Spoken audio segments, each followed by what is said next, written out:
من الشيطان الرجيم. بسم الله الرحمن الرحيم.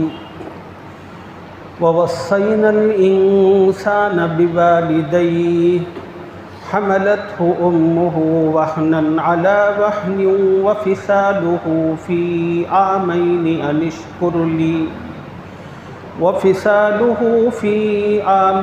أن اشكر لي ولوالديك إلي المصير. وإن جاهداك على أن تشرك بي ما ليس لك به علم فلا تطعهما وصاحبهما في الدنيا معروفا واتبع سبيل من أناب إلي ثم إلي مرجعكم فأنبئكم بما كنتم تعملون. صدق اللہ العظیم.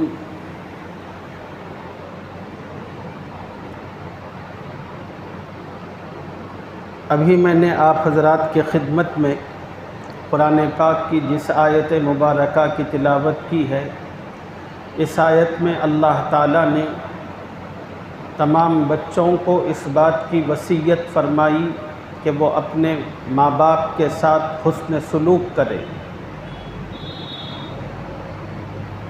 گزشتہ سبق میں بڑی تفصیل کے ساتھ ماں باپ کی قدردانی سے متعلق پیارے آقا کے جو ارشادات ہیں ان کو آپ کی خدمت میں عرض کیا تھا. میں نے آپ حضرات کو واقعات کی روشنی میں یہ بات بتائی تھی، ماں باپ کی خدمت ایک سعادت کی چیز ہے. اللہ تعالیٰ کسی کو اس سعادت کا اہل اور مقدر فرماتے ہیں. والدین کے بچے بہت ہوتے ہیں لیکن ہر کسی کے حصے میں یہ سعادت نہیں آتی، اور جن بچوں کے حصے میں والدین کی خدمت آتی ہے وہ بڑے خوش نصیب ہیں، اور والدین کی خدمت کے نتیجے میں نہ صرف یہ کہ آخرت بنتی ہے بلکہ دنیا بھی سنورتی ہے. میں نے گزشتہ سبق میں بڑی تفصیل سے آپ کو بتایا تھا کہ ماں باپ کی خدمت پر آخرت کیسے بنتی ہے. میں نے وعدہ کیا تھا کہ آج کے سبق میں آپ حضرات کو بتاؤں گا ماں باپ کی خدمت کے نتیجے میں اللہ تعالیٰ دنیا بھی بناتے ہیں. کس طرح بناتے ہیں؟ قرآن ہی کا ایک واقعہ اس سلسلے میں آپ کی خدمت میں عرض کرنا چاہتا ہوں. قرآن جس واقعے کو بیان کر رہا ہے وہ واقعہ ہے حضرت موسیٰ علیہ السلام کے زمانے کا. موسیٰ علیہ السلام کے زمانے میں ہوا یہ تھا، ایک شخص تھا جس کا نام تھا عامیل. ایک شخص تھا جس کا نام تھا عامیل. بڑا مالدار آدمی تھا، مگر اتفاقی بات اللہ تعالیٰ نے اس کو اولاد کی کوئی نعمت عطا نہیں فرمائی تھی. اب اس کی تمام دولت کے جو وارث تھے وہ اس کے بھتیجے تھے. تمام کے تمام بھتیجے ہمیشہ اس بات کے منتظر رہا کرتے تھے کب ہمارا چچا مرے گا، کب ہم اس کی دولت پر قبضہ کریں گے. جب آدمی کسی کی موت کے انتظار میں ہوتا ہے تو جو وقت گزرتا ہے وہ وقت بڑا کٹھن ہوتا ہے. اب جتنے بھتیجے تھے ان کو تو بڑی جلدی تھی. ظاہر سی بات ہے کہ کسی کی خواہش پر کسی کو موت تو نہیں آتی. موت کا اللہ تعالیٰ نے ہر انسان کے لیے ایک وقت مقرر کر رکھا ہے، اور جب وہ وقت ہوتا ہے تو پھر اللہ موت لاتے ہیں. اب یہ لوگ بھتیجے سب کے سب بڑے بے صبرے تھے. انہوں نے دیکھا کہ چچا مرتا نہیں، دن جیسے گزر رہے ہیں وہ دن بدن صحت مند ہو رہا ہے۔ تو اب تمام کے تمام بھتیجے اپنے چچا سے متعلق ایک ناپاک منصوبہ اپنے دماغ میں پالنے لگے، وہ یہ کہ موقع دیکھ کر چچا کو قتل کریں گے۔ ان بدبخت بھتیجوں نے موقع دیکھ کر چچا کو کہیں لے گئے اور وہاں پر قتل کر دیا۔ رات جب ہوئی، چچا کی جو لاش تھی ان کے گھر سے قریب جو بستی تھی اس بستی میں لے جا کر پھینک دی۔ جیسے آپ لوگوں کی بستی ہے سلطان نگر، اب یہ ایسا محلہ ہے کہ 8 بستیاں اٹیچ ہیں۔ اب آپ یوں سمجھو قتل سلطان نگر والے نے کیا تھا اور چچا کی لاش لا کر اس نے نیتاجی نگر میں پھینک دی۔ اب صبح جب ہوئی، تمام کے تمام بھتیجے ڈرامہ کرنے لگے، بھئی ہمارا چچا کہاں ہے نظر نہیں آتا، ہمارا چچا کہاں ہے نظر نہیں آتا، ادھر ادھر تلاش جستجو۔ اب جو بھی مل رہا ہے پوچھ رہے ہیں کہ بھئی آپ نے ہمارے چچا کو دیکھا، ہمارے چچا کو دیکھا۔ اب ان کو پتہ تھا کہ وہ لاش ہے کا، اب سیدھا تلاش کرتے کرتے کرتے خود وہ پہنچے یا کسی نے ان کو اطلاع دی، ارے تمہارے چچا کی لاش تو وہاں پڑی ہوئی ہے۔ اب یہ تمام کے تمام ڈھونگی بھتیجے وہاں روتے پیٹتے پہنچ گئے، اور پہنچ کر انہوں نے اس بستی والوں پر الزام دھر دیا کہ انہی بستی والوں نے میرے چچا کو قتل کیا ہے۔ شریعت کا ایک اصول ہے قسامت۔ یہ اصول کی تفصیل کیا ہے؟ اس اصول کی تفصیل یہ ہے، اگر کسی بندے کا قاتل معلوم نہ ہو، اگر کسی بندے کا پرٹیکولر قاتل معلوم نہ ہو کہ کس نے قتل کیا ہے، تو شریعت یہ حکم دیتی ہے کہ وارثین کو حق دیتی ہے کہ ان کو جس محلے پر شک ہو اس محلے کے اندر سے 50 لوگوں کا انتخاب کیا جائے گا اور ان سب کو قسم کھلائی جائے گی۔ چنانچہ اب ان لوگوں کو، وارثین کو، جن جن لوگوں پر شک ہوگا اس محلے میں جتنے بھی روڈی بدماش قسم کے لوگ، اب وہ سب کو چن کر نکالیں گے۔ اب وہ 50 لوگ جب سامنے آئیں گے تو وہ سب قسم کھائیں گے، اللہ کی قسم ہم نے اس کو قتل نہیں کیا اور اس کا قاتل کون ہے اس کا ہمیں پتہ نہیں۔ اگر اس محلے کے 50 لوگ اپنی قسموں کے ذریعے اپنی براءت اور قاتل سے لا علمی کا اظہار کر دیں گے تو پھر اس پورے محلے کے لوگوں پر اس کا خون بہا لازم ہوگا، یعنی ایک انسان کی موت پر جو قیمت شریعت نے مقرر کی ہے وہ پورے محلے کے لوگوں پر لازم ہوگا۔ اگر مثلا اس کی قیمت 10 لاکھ بن رہی ہے، محلے کا ہر گھر اس کا کیا حصہ بنتا ہے وہ پیسے ڈال کر پورا محلہ 10 لاکھ کر کے دے گا۔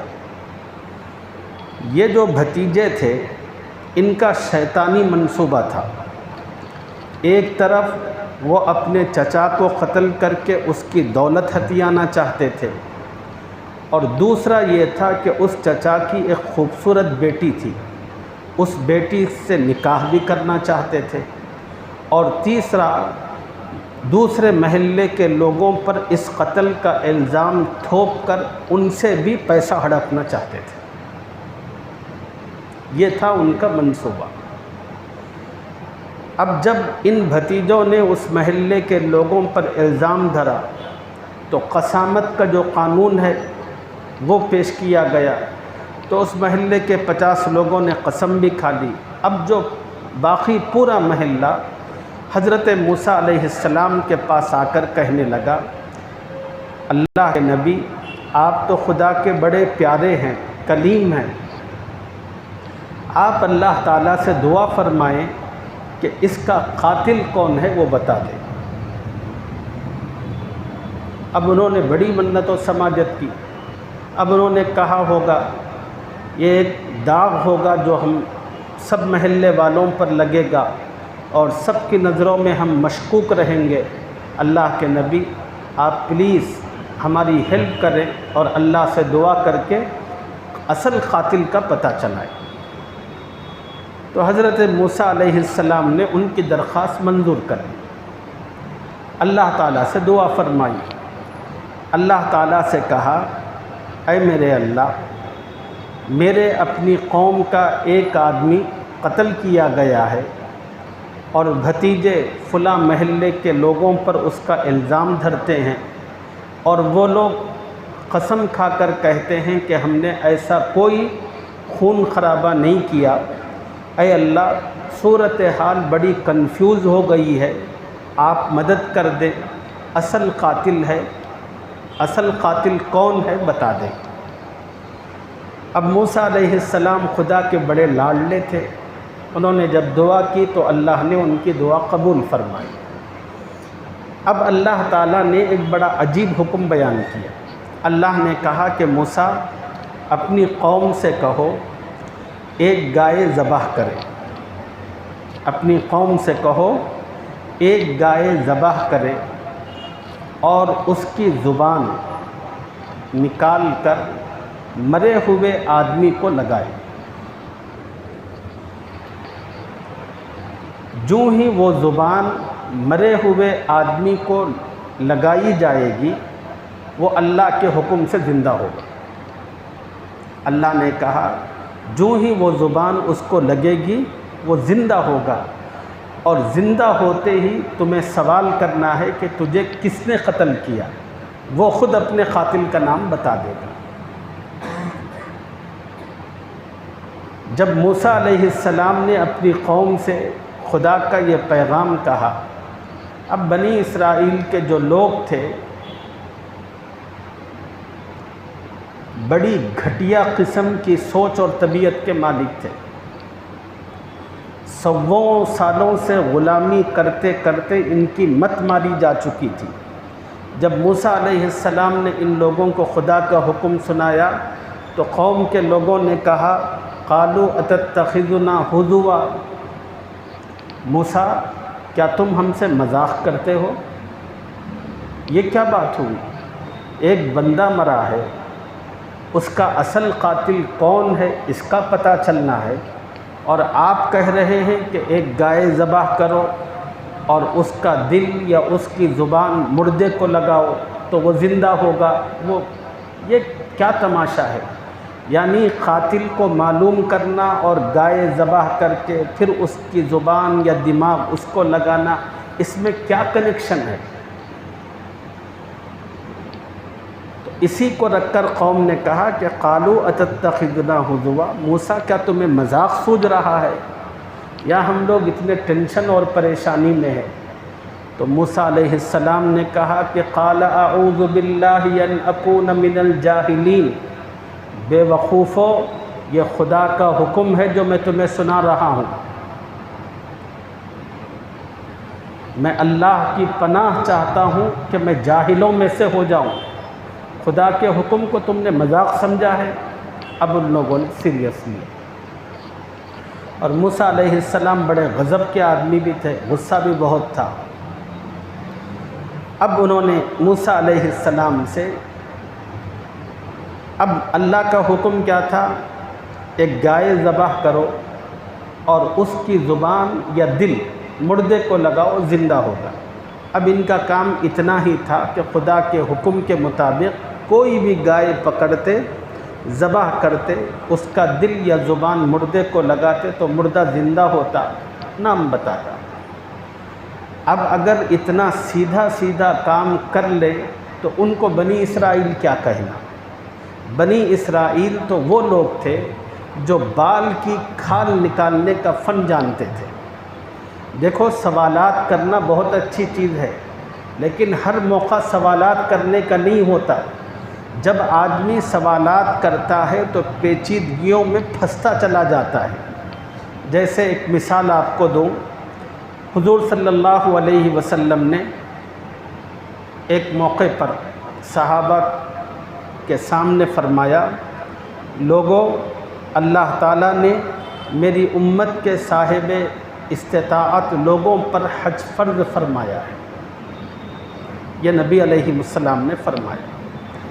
اتنے میں ایک صحابی اٹھ کر انہوں نے سوال کیا، یا رسول اللہ، صاحب استطاعت لوگوں پر یہ جو حج فرض ہے یہ ہر سال فرض ہے؟ یہ ان کا سوال تھا۔ حضور صلی اللہ علیہ وسلم ان کا سوال سن کر غضبناک ہوئے۔ نبی علیہ السلام کے چہرے پر غصہ جب آیا تو وہ صحابی سہم کر بیٹھ گئے۔ صحابہ کی عادت تھی جب کبھی ان سے غلطی ہوتی، اس غلطی کے نتیجے میں نبی پر غصہ آتا تو فوراً صحابہ کہتے تھے، رضیت باللہ ربا وبالاسلام دینا وبمحمد نبیا ورسولا۔ ہم راضی ہیں اس بات سے کہ اسلام ہمارا دین ہے، ہم راضی ہیں اس بات سے کہ اللہ ہمارے رب ہیں، ہم راضی ہیں اس بات سے کہ محمد صلی اللہ علیہ وسلم ہمارے نبی اور رسول ہیں۔ ان جملوں کے کہنے کا مطلب کیا ہوتا تھا؟ ان جملوں کے کہنے کا مطلب یہ ہوتا تھا، یا رسول اللہ، جو سوال کیا وہ ذہن میں آیا تھا تو کر دیا، پتہ نہیں تھا کہ یہ سوال ڈھنگ کا ہے، بے ڈھنگا ہے، بس اتنی سی بات ہے، ورنہ ہمارا ایمان اسلام پر ہے، ہمارا ایمان اللہ پر ہے، ہمارا ایمان آپ پر ہے۔ یہ مطلب تھا۔ تو حضور صلی اللہ علیہ وسلم نے ان صحابی سے کہا اور اپنی امت کو نصیحت کرتے ہوئے کہا، یہ نصیحت ان کے لیے نہیں، قیامت تک کے لوگوں کے لیے نصیحت یہ تھی، لوگوں بے فضول سوال مت کرو، جب تک کسی چیز کی تفصیل میں تمہارے سامنے نہ رکھوں اس وقت تک خاموش رہ کر انتظار کرو۔ پھر نبی نے فرمایا، ایک آدمی نے اٹھ کر مجھ سے پوچھا، جب میں نے کہا کہ اللہ تعالیٰ نے اس امت کے صاحب استطاعت لوگوں پر حج فرض فرمایا ہے، تو انہوں نے پوچھا کہ یا رسول اللہ، کیا ہر سال فرض ہے؟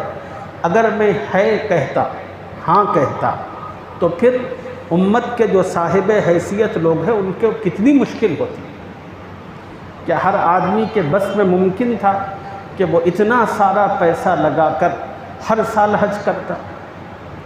پھر تم لوگ خدا کا وہ حکم پورا نہیں کر سکتے، اس لیے کہ سوال کے بعد جو جواب ہوتا ہے، اور یہ جواب نبی کا ہے، ایرے غیرے نتو خیرے کا نہیں، اور نبی کا جواب امت کے لیے اس پر عمل لازم ہوتا ہے۔ میں کچھ کہوں، وہ کچھ کہے، آدمی کو اختیار رہتا ہے عمل کرے کہ نہ کرے، لیکن نبی اگر کوئی بات بول دے تو پھر امت کو اختیار باقی نہیں رہتا۔ تو بنی اسرائیل کا معاملہ بھی ایسا ہی تھا، وہ لوگ بال کی کھال نکالنے والے تھے۔ خدا نے کہا کہ بھائی گائے ذبح کر دو، تو کوئی بھی گائے پکڑ کر لاتے، ذبح کرتے تو مسئلہ ختم ہوتا۔ اب ان لوگوں کی طبیعت میں بال کی کھال نکالنا تھا، تو انہوں نے کہا، قالوا ادع لنا ربک یبین لنا ما ہی، موسیٰ، اللہ نے کہا ہے گائے ذبح کرو، مگر یہ نہیں کہا اللہ نے کہ وہ گائے کیسی ہو۔ گائے ذبح کرنے کے لیے خدا نے ضرور کہا ہے، مگر وہ گائے کیسی ہو یہ اللہ نے نہیں بتایا۔ آپ اپنے اللہ سے دعا کر کے پوچھیں کہ جس گائے کے ذبح کرنے کا حکم ہے وہ گائے کیسی ہو۔ تو موسیٰ علیہ السلام نے دعا کی، اللہ نے جواب دیا، انہ یقول انہا بقرۃ لا فارض ولا بکر۔ اللہ نے کہا کہ وہ گائے نہ بوڑھی ہو نہ بچیا ہو، جس گائے کی قربانی کا اللہ تم کو حکم دیتے ہیں وہ نہ بوڑھی ہو نہ بچیا ہو۔ کیا مطلب؟ درمیانی عمر کی ہو، جوان ہو۔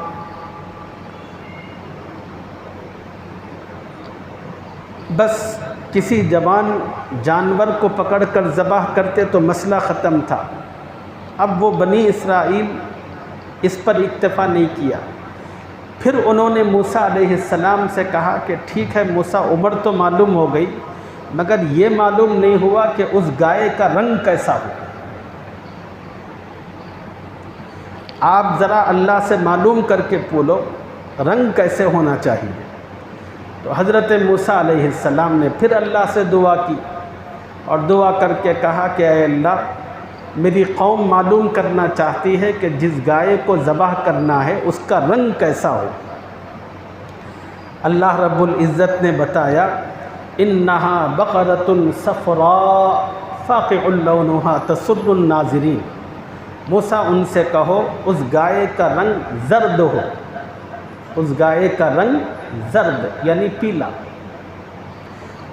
تسر الناظرین ایسا رنگ ہو کہ آدمی دیکھے تو اس کو آنکھوں کو خوشنما محسوس ہو۔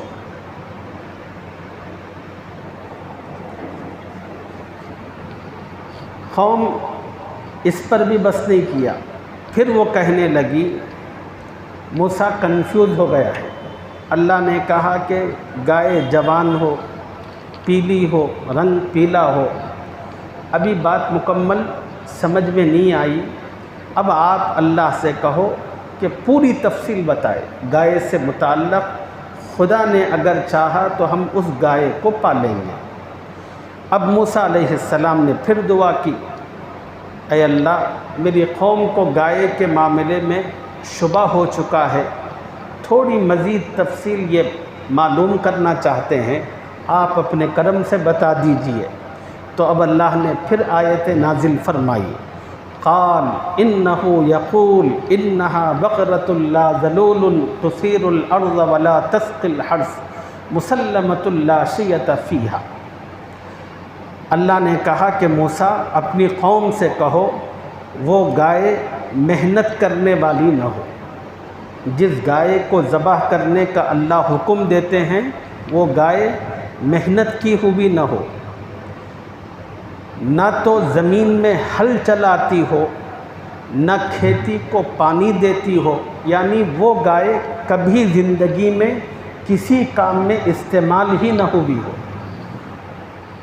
نہ زمین کے کام میں استعمال ہوئی ہو، نہ اس گائے پر کوئی پانی وغیرہ رکھ کر لایا گیا ہو، ایسا کچھ نہ ہو، بلکہ بچپن سے کھا پی کر کھلے آزاد پھری ہوئے، جیسے ہمارے سلطان نگر کے نوجوان ہیں، بالکل کھلی طبیعت کی ہو، آزاد پھری ہوئی ہو، نہ کسی نے اس سے کوئی کام لیا ہو، نہ کوئی مشقت اٹھائی گئی ہو، ایسی ہو،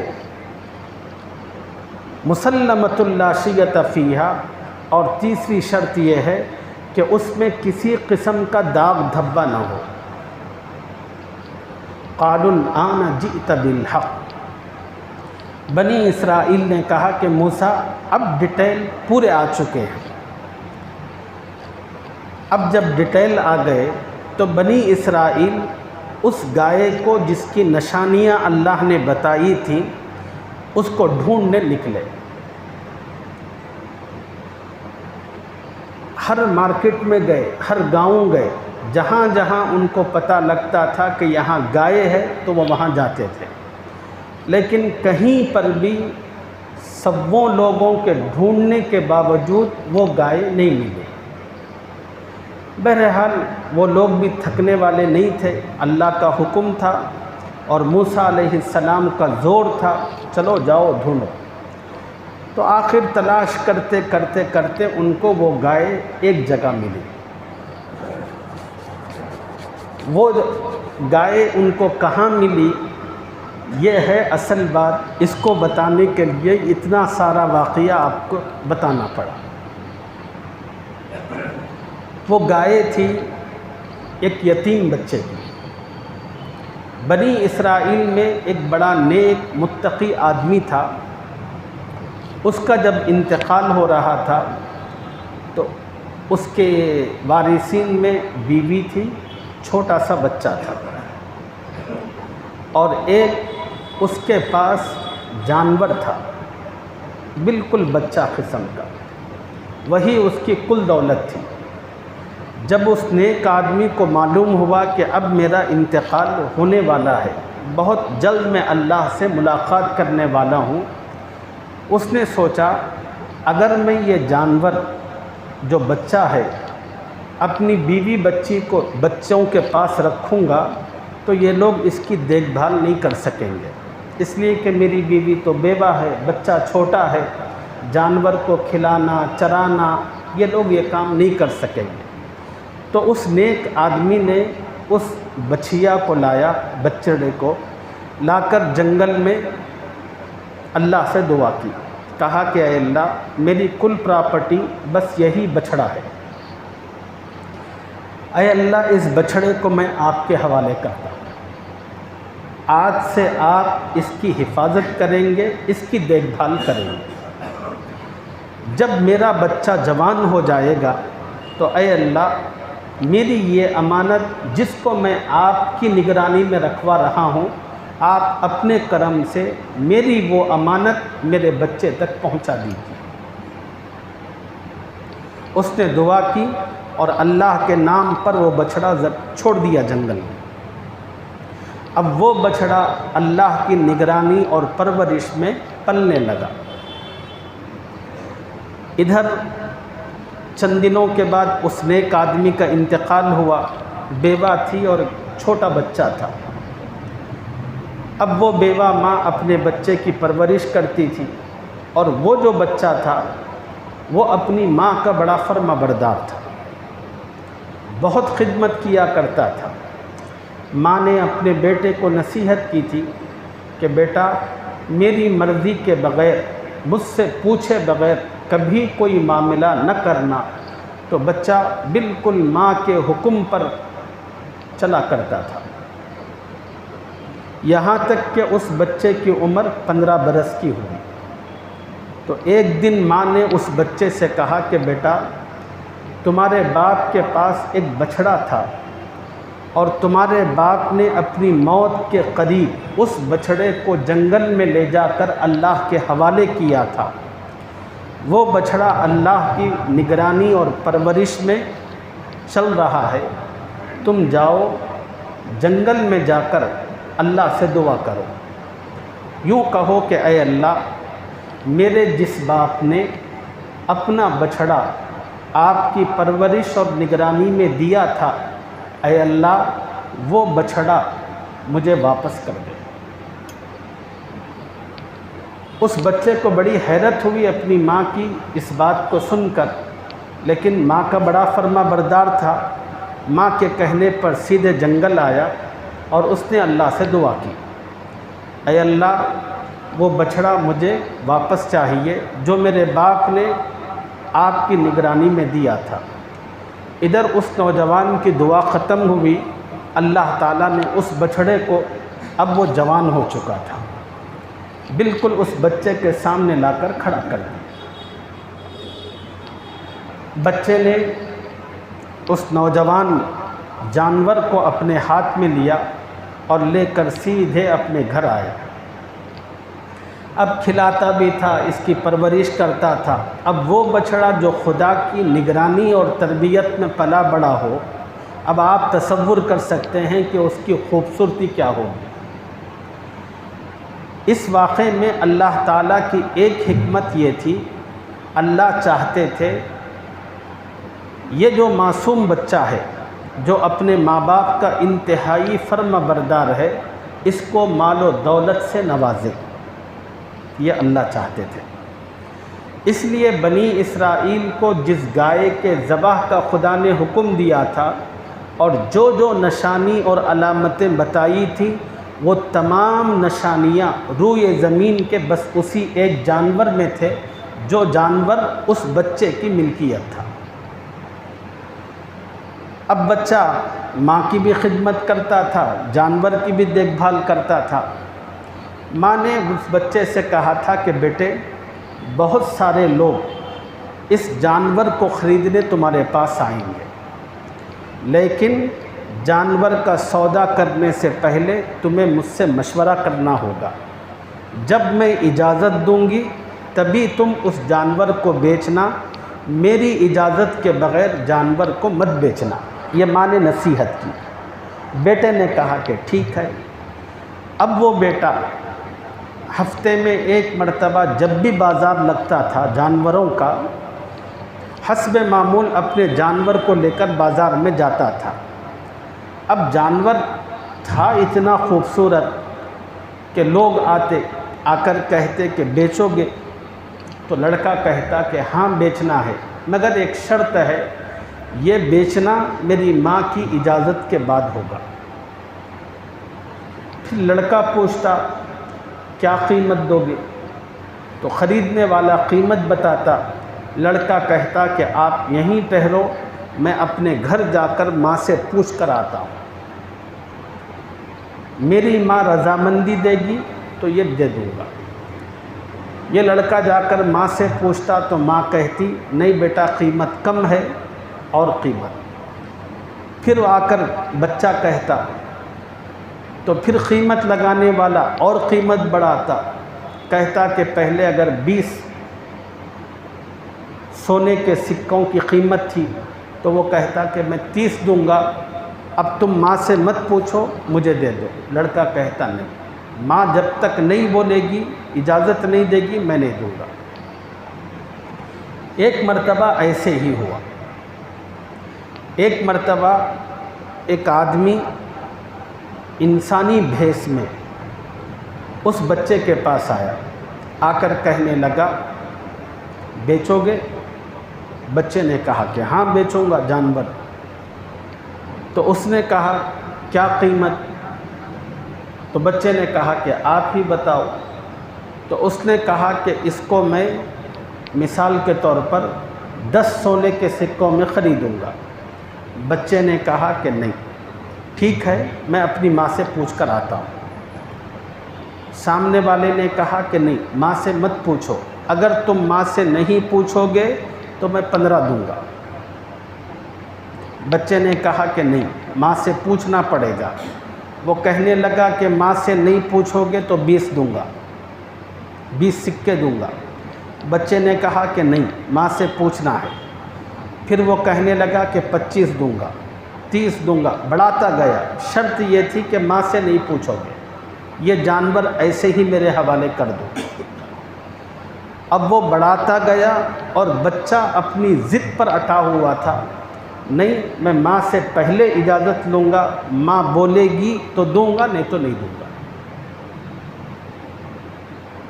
جب سودا انتہائی حد کو پہنچا، اس کے باوجود بھی بچے کی ضد یہی تھی کہ نہیں ماں سے پوچھوں گا۔ تو اس کے بعد اس شخص نے کہا میں انسان نہیں ہوں، فرشتہ ہوں، اللہ کی طرف سے آیا ہوں، اور اللہ کا پیغام یہ ہے کہ اس گائے کو بیچنا مت، اس کو حفاظت سے اپنے پاس رکھنا۔ چند لوگ تلاش کرتے ہوئے اس گائے کو خریدنے کے لیے تم تک پہنچیں گے، جب وہ لوگ آئیں تو چھوٹی موٹی قیمت پر مت دینا، بھرپور قیمت اس کی وصول کرنا۔ اس بچے نے کہا کہ ٹھیک ہے، آپ کا شکریہ۔ فرشتہ چلا گیا، اور اللہ تعالیٰ کی آزمائش تھی، دیکھنا چاہتے تھے کہ یہ بچہ ماں کی فرما برداری کرتا ہے یا پیسوں کی لالچ میں آ کر اس جانور کو بیچتا ہے۔ جب بچے نے ماں کی فرما برداری میں پیسوں کی طرف توجہ نہیں کی تو فرشتہ خوش ہو کر اپنا راز بتایا کہ میں فرشتہ ہوں۔ پھر چند دن گزرے، بنی اسرائیل کے لوگ آئے، آ کر جب ان کو پتہ چلا کہ یہاں جانور ہے ان شرائط والا، تو اب اس بچے سے معاملہ کرنے لگے۔ اب وہ لوگ قیمت دیتے تھے 20,000 30,000 1 لاکھ، بچہ کہتا تھا کہ اتنی تھوڑی قیمت پر نہیں دوں گا۔ اب بنی اسرائیل کے لوگوں نے تنگ آ کر کہا کہ بتاؤ اس کی قیمت کیا لوگے؟ بچہ کہنے لگا کہ ایک ہی قیمت ہے، ایک ترازو میں میرا جانور ٹھہرے گا، دوسرے ترازو میں سونے کے سکے ڈالو گے، اور اس کا وزن جتنا ہوگا اس کے برابر میں سونا لوں گا، تبھی یہ جانور دوں گا۔ اب بنی اسرائیل نے جب اتنی قیمت سنی تو وہ ہمت ہار گئے، اور حضرت موسیٰ علیہ السلام کے پاس آ کر کہنے لگے، اللہ کے نبی، بس ایک جانور ہے ان خوبیوں والا جس کا ذکر اللہ نے کیا ہے، اور وہ جانور ایک یتیم بچے کی ملکیت ہے، اور اس جانور کو بیچنے کی اتنی قیمت مانگ رہا ہے۔ موسیٰ علیہ السلام نے اس بچے سے بلا کر بات کی تو اس بچے نے پورا ماجرا خدا کے پیغمبر کے سامنے رکھا۔ تو اب حضرت موسیٰ نے بنی اسرائیل سے کہا، خدا کا حکم تو ہر حال میں تمہیں پورا کرنا ہے، بچے کی خواہش پوری کرو، جانور لو۔ اب بنی اسرائیل نے اس جانور کے وزن کے برابر سونا دے کر اس سے وہ جانور خریدا۔ یہ واقعہ یہ قرآن پاک میں اللہ نے بیان فرمایا، اور اس واقعے کے ذریعے مجھے آپ کو جو پیغام دینا ہے، سبق سنانا ہے، وہ یہ ہے کہ جب کوئی آدمی خدمت کرتا ہے اپنے ماں باپ کے ساتھ اور اچھا معاملہ کرتا ہے، اللہ تعالیٰ دنیا کے اندر اس کو دولت مند بناتے ہیں۔ دولت مند بنانے کے خدا کے یہاں بہت سے راستے ہیں، ایک راستہ یہ بھی تھا۔ جو آدمی ماں باپ کی خدمت کرتا ہے، اللہ تعالیٰ دنیا کے اندر مصیبتوں کو اس سے ٹلاتے ہیں۔ ماں باپ کی خدمت رائے گاہ نہیں جاتی۔ بس حدیث کا ایک واقعہ آپ کی خدمت میں رکھ کر اپنی گفتگو ختم کرتا ہوں۔ رسول اللہ صلی اللہ علیہ وسلم نے فرمایا، پچھلے زمانے میں 3 آدمی جنگل سے گزر رہے تھے۔ 3 الگ الگ آدمی تھے، جا رہے تھے، اچانک زور کی بارش ہوئی، اور آپ کو پتہ ہے کہ جنگلوں کی جو بارش ہوتی ہے بڑی زبردست ہوتی ہے۔ جب بارش تیز ہوئی تو ان جانے والوں نے ادھر ادھر دیکھا تاکہ بارش سے اپنے آپ کو بچائیں، تو اچانک ان تینوں کی نظر ایک غار پر پڑی جو بالکل بازو میں تھا۔ پہاڑوں کے اندر جو غار بنے ہوئے ہوتے ہیں اس پر، تو اب وہ تینوں کے تینوں لوگ جا رہے تھے، اس غار کے اندر گھس گئے۔ تھوڑی دیر ہوئی، بارش اتنی تیز اور ہوائیں ایسی زبردست کہ اس کے نتیجے میں اس پہاڑ کے بالکل اوپر ایک بہت بڑا پتھر تھا، وہ لڑکا۔ لڑکتے لڑکتے یہ لوگ جس غار کے اندر پناہ لیے ہوئے تھے، وہ پتھر آ کر اس غار کے منہ پر بیٹھ گیا، اور وہ پتھر اتنا طاقتور وزنی تھا، 100 آدمیوں کی قوت بھی اس کو ہٹانا مشکل تھا۔ اب اندر 3 آدمی تھے، بالکل جو دروازے پر آ کر چپک گیا، تو اس کا نتیجہ یہ ہوا کہ اب ان کو نہ آسمان نظر آتا تھا، نہ ہوا آتی تھی، نہ ان کی آواز باہر جاتی تھی، نہ باہر جانے والا کوئی ان کو دیکھ سکتا تھا۔ کچھ دیر گزری، جب اس مصیبت کا سامنا ہوا ان لوگوں کو، تو ان کی حالت بڑی غیر ہونے لگی، لیکن ان میں ایک آدمی تھا، اللہ نے اس کی دماغی صلاحیت کو اس مصیبت کے موقع پر باقی رکھا تھا۔ اس نے اپنے باقی 2 ساتھیوں سے کہا، اے میرے ساتھیوں، ہم سب اس مصیبت میں پھنسے ہوئے ہیں، اور جیتے جی یہ غار ہماری قبر بن چکا ہے۔ بس نہ کھانا ہے نہ پانی ہے، چند سانسیں ہیں، پتہ نہیں کب یہ سانسوں کی ڈور ختم ہو۔ اس سے پہلے کہ موت ہم پر آئے، ہمیں اپنی رہائی کے لیے کچھ نہ کچھ کرنا چاہیے۔ دنیا کا کوئی انسان اس موقع پر ہماری مدد نہیں کر سکتا، ہم کسی کو بلا نہیں سکتے، چلو ہم اللہ کو پکارتے ہیں۔ تم سب یاد کرو، زندگی میں کبھی نہ کبھی تم نے کوئی نیکی کی ہوگی جو اللہ کو راضی کرنے کے لیے کی ہوگی، اس نیکی کا واسطہ دے کر اللہ سے دعا کرو، بہت ممکن ہے کہ اللہ تعالیٰ اس مصیبت سے رہائی کی شکل دے۔ چنانچہ ایک آدمی نے دعا شروع کی، اس نے کہا کہ اے اللہ، آپ جانتے ہیں کہ میں ایک چرواہا ہوں، میرا کام تھا روزانہ بستی والوں کی بکریاں چرانا۔ میں ان بکریوں کو لے کر روزانہ جنگل میں جایا کرتا تھا اور شام تک جنگل میں بکریوں کو چراتا تھا، شام ہونے پر اپنے گھر واپس آتا تھا۔ بکریوں کے جو مالک ہوتے تھے وہ شام ہونے پر مجھے ان بکریوں کا دودھ دیتے تھے مزدوری میں اس دودھ کو اپنے گھر لاتا۔ اے اللہ، میرے گھر کے اندر میرے ماں باپ تھے، میرے بیوی بچے تھے، لیکن میری عادت یہ تھی جو دودھ میں لاتا تھا سب سے پہلے اپنے ماں باپ کو پلاتا تھا، پھر ماں باپ کے پینے کے بعد پھر وہ دودھ میں اپنے بچوں کو پلاتا تھا، پھر بچنے کے بعد وہ دودھ میں اپنی بیوی کو پلاتا تھا، پھر اس کے بچنے کے بعد میں پیتا تھا۔ اے اللہ، یہ میرا معمول تھا۔ اے اللہ، ایک مرتبہ ایسا ہوا میں بکریوں کو چراتے چراتے گھنے اور گہرے جنگل میں چلا گیا۔ جب میں واپس پلٹا تو بہت رات ہو چکی تھی۔ بہرحال اندھیرے میں گرتا پڑتا بکریوں کو سنبھالتا اپنے گاؤں آیا۔